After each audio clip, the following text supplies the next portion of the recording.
Selamat sejahtera Puan dan rakan-rakan sekalian.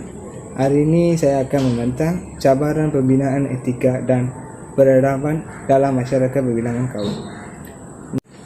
Nama saya ialah Arifin Analaki Wirapen. Nombor metrik saya ialah 10DEP21F 1016. Ahli kumpulan saya ialah Pravindra Kumar, Tarun Kumar dan Jivan. Seterusnya saya menyerahkan kepada Pravin Kumar untuk menjelaskan isi pada slide seterusnya. Okey, terima kasih kepada Arvin. So sekarang saya nak jelaskan tentang pengenalan.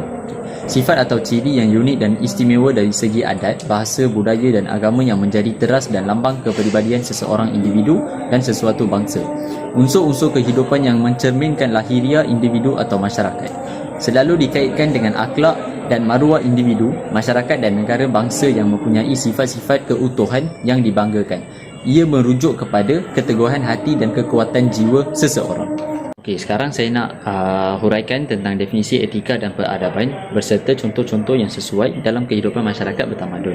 Okey, pertama, definisi etika. Prinsip moral atau nilai akhlak yang menjadi pegangan seseorang individu atau sesuatu kumpulan. Contoh etika, membuang sampah di tempat yang betul, memberi salam sebelum masuk ke dalam rumah. Okey. Definisi yang keduanya adalah sistem dan tahap perkembangan sosial sesuatu bangsa, kemajuan sosial dan kebudayaan sesuatu bangsa. Contoh peradabannya ialah sistem kemasyarakatan, kepercayaan agama, ilmu, pengetahuan dan bahasa. Contoh-contoh kehidupan masyarakat yang bertamadun, kewujudan penempatan masyarakat manusia di sesebuah kawasan atau beberapa kawasan yang disatukan membentuk kota dan bandar.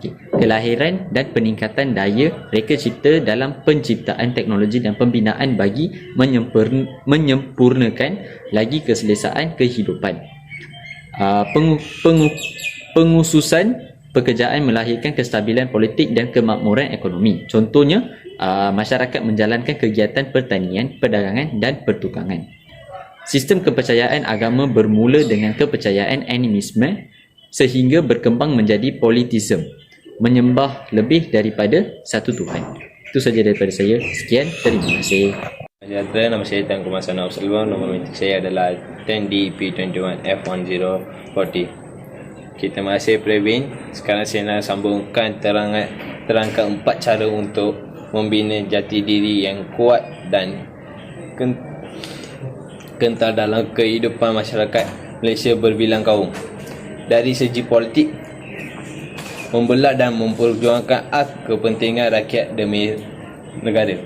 Setiap kaum diwakil oleh parti politik sendiri yang bertujuan untuk memelihara hak kaum dan menyuarakan pendapat mereka.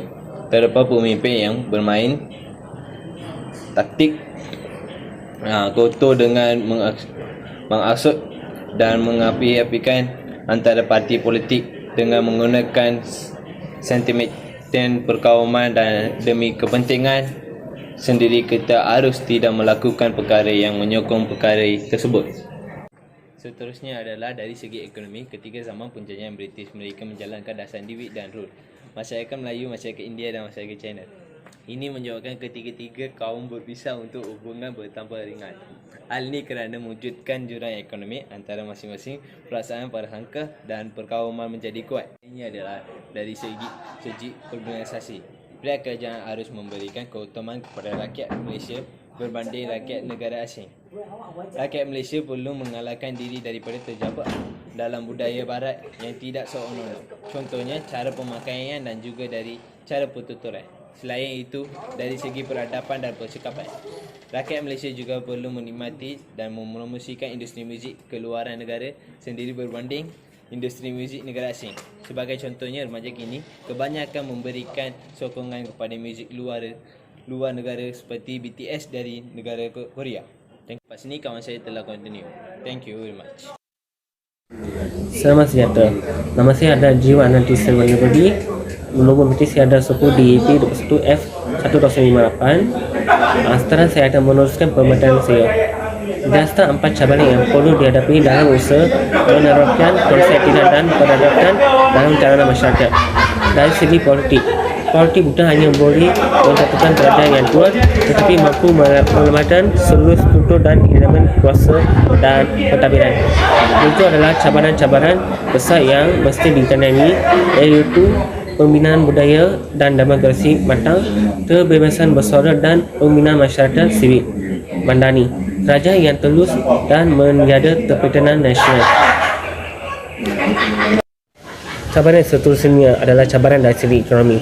Cabaran ekonomi juga memberi impak kepada etika dan peradaban manusia.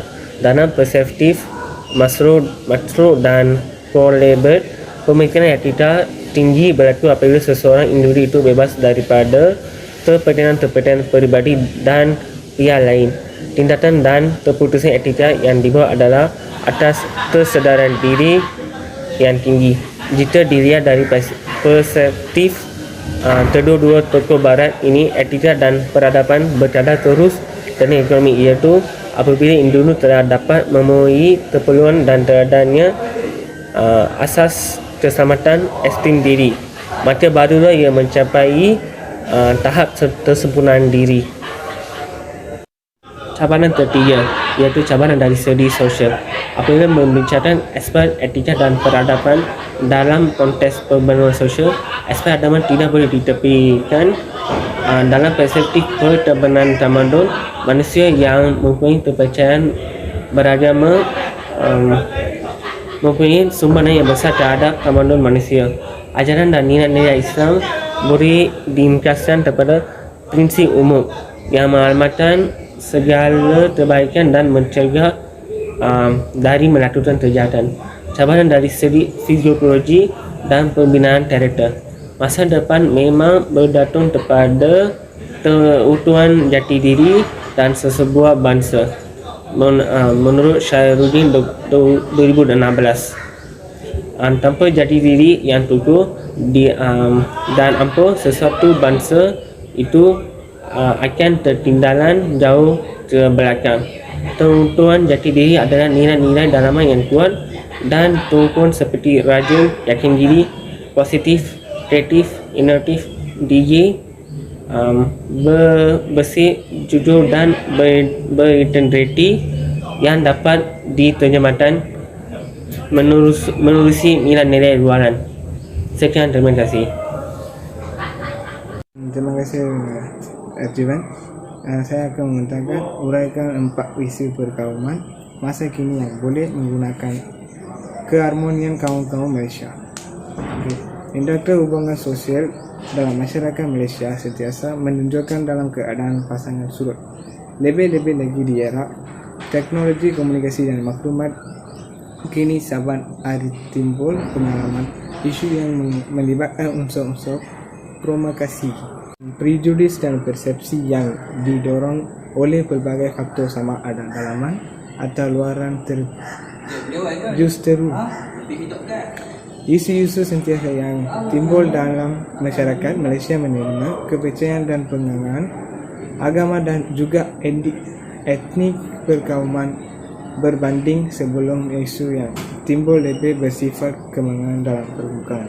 Sebaliknya pada masa kini, isu yang tercetus lebih cenderung kepada blok politik yang utama yang tidak lagi berdasarkan parti politik perkauman, khusus kaum Melayu dan Cina dan India. Selain itu, masa kini kebanyakan rakyat menimbulkan isu perkauman semasa musim perayaan, iaitu dengan mengurangkan rasa hormat atas adat istiadat kaum lain. Contohnya, situasi di manakah kaum yang Cina menyambut tahun baru Cina dengan melakukan tarian singa, di mana itu menghasilkan bunyi yang kuat. Jadi masyarakat kaum lain akan membantahkan dan ada setengahan orang akan membantu.